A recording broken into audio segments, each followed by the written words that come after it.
imbo. Oh, baca itu. Pisangnya kawan aku lah, dia dah baca itu.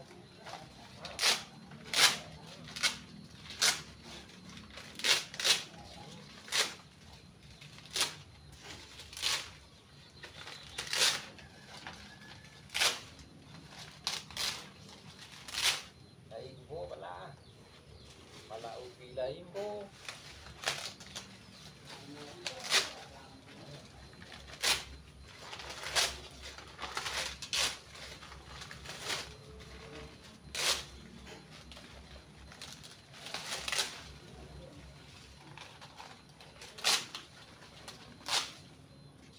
Malah mancing ya, minta tolong dengan saya. Minta tolong orang bah saya.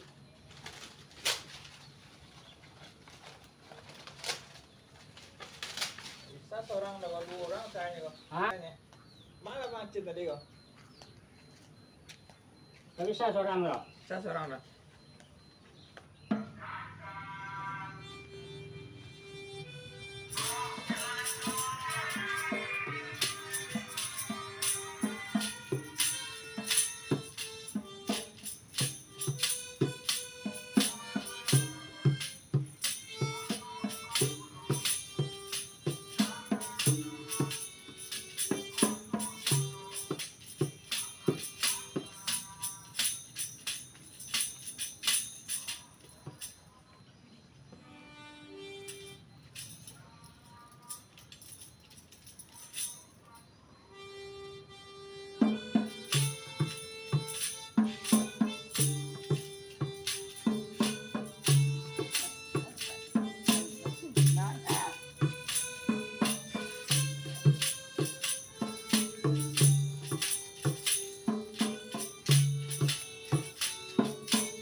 Ada ajak mah.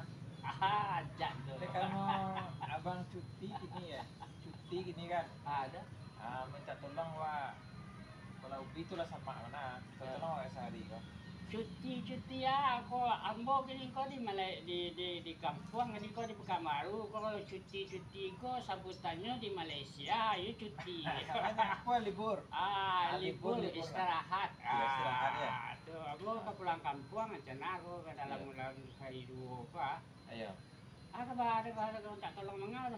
Apa ubi lah sama anak tuh. Anak do minta tolong dari orang ada ditipu orang do. Oh. Jadi kalau ada, kalau bisa ada mau nolong sehari, bawa pakai sekali.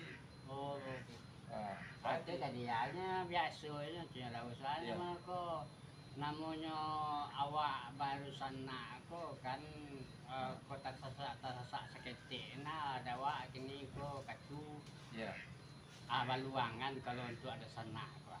Karena amul rencana kok ke pulang kampung kok antar biku tapi suak kok tapi dia karena tahu tak tolong ke apa ke menyarayo kepala ke Sawanta. Ayo lah mau tolong lah buanti amo simpan lah musim kok lu. Bawa kang. Beko serah beko di gua kok. Oh, bawa kok. Dibawa ke para enggak? Bawa para ya. Jadi lah. Tuh. Kau namanya? Kau yang giriang kau. Yang giriang namanya kau. Iya, Kau iya. ada saus limun kau? Oh, tak salah lemon dah.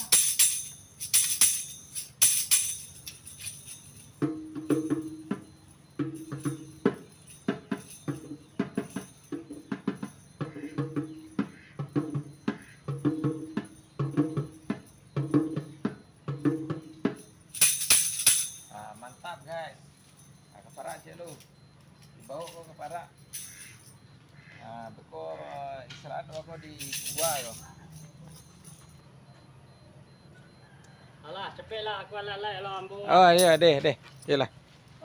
Kepala ujung tu lah wak. Iya pala ubi tu ah ubi ko Dah, kepala asingan tu lah. pala di laku ah. Ayo, kepala Iya. aku ada ke rumah Firdaus tu lah. Iya deh. Ah, Ya. Laku parah kau laku Madang. sedang latihan musik di rumah Daus menyerayu oleh kepala. Ayo. Bawa lalai ke kepala. Iya. Mana kau? Iya. Manggua apa kau? Ah. Oh, kali itu namanya bahasa kami tinggi. Bakso Malaysia beti. Oh, beti. Iya. Ada limbang ke mana? Rimbang ada. Rimbang mas kilo bang. Sampai 40.000 kilo. Iya. 40 kilo rimbang. Oh. Bila baru kamu mulai berbuah orang. Ancak semua anu kau Daus, ancak tu mau jadi kau. Iya. Lu tingkek tu macam mana tu mah? Oh, betingkek je nak kau. Iya tingkek. Oh, ancak kau. Iya. Mana kamarnya kau Daus? Kamarnya sana kalau non lokal tuh sih itu. Kalau dibangun kasar dua bisa sampai kemana. Tingkek Eko, rencana rumah aku nanti kau kalau siap kau jual aku atau kau apa sewa aku? Rumah kontrakan. Oh, gitu ya. apa masih kamu apa kok? Aku anu tu anu mana kau kalau bakso bukit tinggi je linggi. Tinggi namanya. Oh, apa? Oh, ada mana kau linggi mah? Subur tanahnya. Yo, Masalah subur tanahnya. namanya siapa?